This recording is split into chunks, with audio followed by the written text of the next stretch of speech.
everyone. This is Bharti Sharma, your English teacher. I hope you're all good and enjoying your online classes. You should understand that this is the need of this hour and we have to take it seriously. We have to stay inside and not move out in the crowd. And because of that, our schools haven't started and we have to study from home only. So we have to do it. There is no alternative. So you need to understand this and take your studies seriously. Pay attention to what is being done. Try to understand. And then, if you have any doubts, you should be asking your teachers. You shouldn't keep it to yourself and keep on complaining that we don't understand anything. You need to ask your teachers. Have that confidence and ask your teacher, and I think they will definitely help you. So take care of yourself and go through the video carefully. That's all. Today we'll do this lesson, The 100 Dresses, Part 2 by L. Zor Esther, a story about a Polish girl who was a migrant and who had a peculiar name according to her classmates, and she used to wear one blue faded dress every day to school and used to tell their friends that she had 100 dresses lined up in her closet. So this made her a teasing point for every children, because she always used to wear one faded dress every day to school. So they kept on asking her, how many dresses do you have? And they used to ask her to describe her dresses. So in this way she was troubled by her classmates. So we are going to begin from the point where there was one drawing competition and Wanda had won it. And before the teacher announced the result, Wanda had stopped coming to school. She had been absent for the last 3-4 days from school, and Maddie and Peggy, who used to wait for her at one point, and they used to tease her, and they noticed that she hadn't been coming to school, but they didn't know why she wasn't coming. So we are going to begin the lesson from that point where the teacher had announced the drawing competition result, and she had displayed the paintings, and she had asked the class to have a look around the paintings. So the entire class was moving around in the class to have a look at the paintings. While the class was circling the room, the monitor from the principal's office brought Miss Mason a note. Miss Mason read it several times and studied it thoughtfully for a while. Then she clapped her hands. So while the class was circling around the room, the monitor came from the principal's office, and the monitor had a note in her hand, and he gave the note to Miss Mason.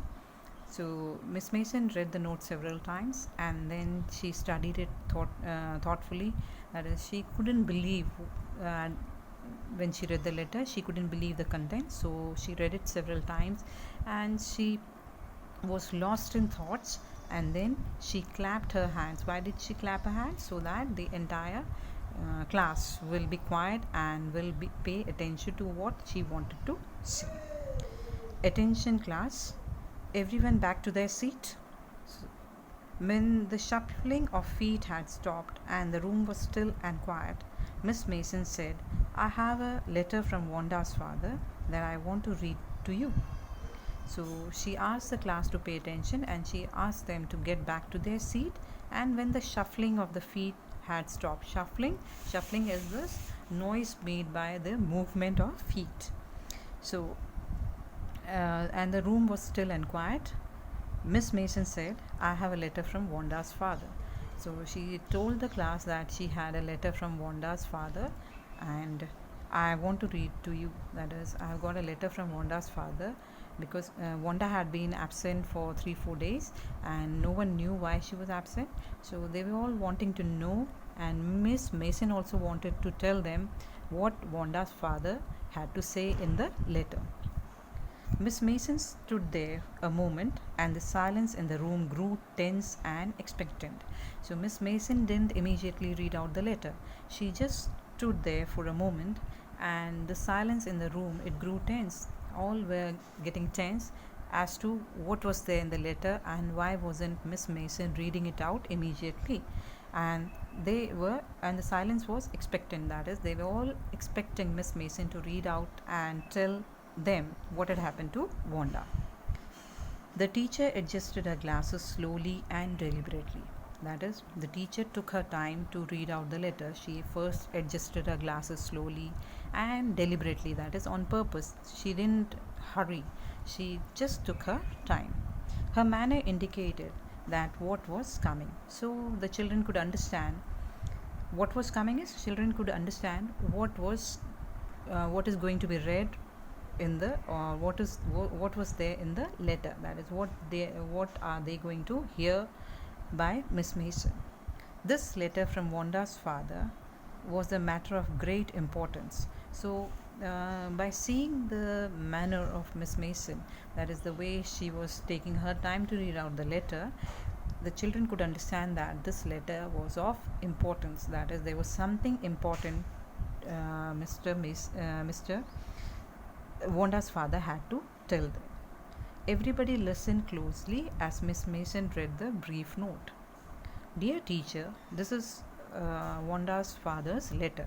Dear teacher, my Wanda will not come to your school anymore. Jake also. Now we move away to big city. No more Holler Pollock.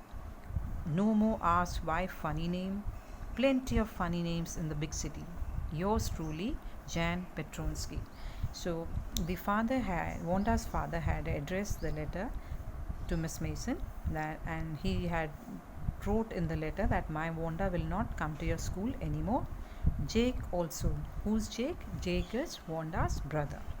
Now we move away to big city, and he told her in the letter that they are going to move away to a big city. No more Holler Pollock. So no more Holler Pollock. Holler is keeping on calling out, okay, teasing. And no more ask why funny name, and no one will ask why do you have this funny name. Plenty of funny names in the big city. So if you go to a big city, you'll find people from all the places or here and there. They come and live in a big city in search of job, and you'll find people with different types of name, or you can say peculiar names, in a big city. So that is why Wanda's father is saying that. So when we go to a big city, no one will be asking this, why do you have a funny name, because each and every person might be having a different peculiar name. So in a big city, no one troubles asking why do you have a funny name. A deep silence met the reading of this letter. Miss Mason took off her glasses, blew on them, and wiped them on a soft white handkerchief. Then she put them on again and looked at the class. When she spoke, her voice was very low. So a deep silence met the reading of this letter. That is, as soon as this letter was read, everyone went silent. And Miss Mason, she took off her glasses, blew on them, that is, she blew air on them, and then wiped her glasses, and then she looked at the class. And when she spoke, it was in a very low voice. I'm sure that none of the boys and girls in room 13 would purposely and deliberately hurt anyone's feelings because his or her name happened to be a long, unfamiliar one. I prefer to think that what was said in thoughtlessness. I know that all of you feel the way I do. That is a very unfortunate thing to have happened. Unfortunate and sad, both. I want you all to think about it.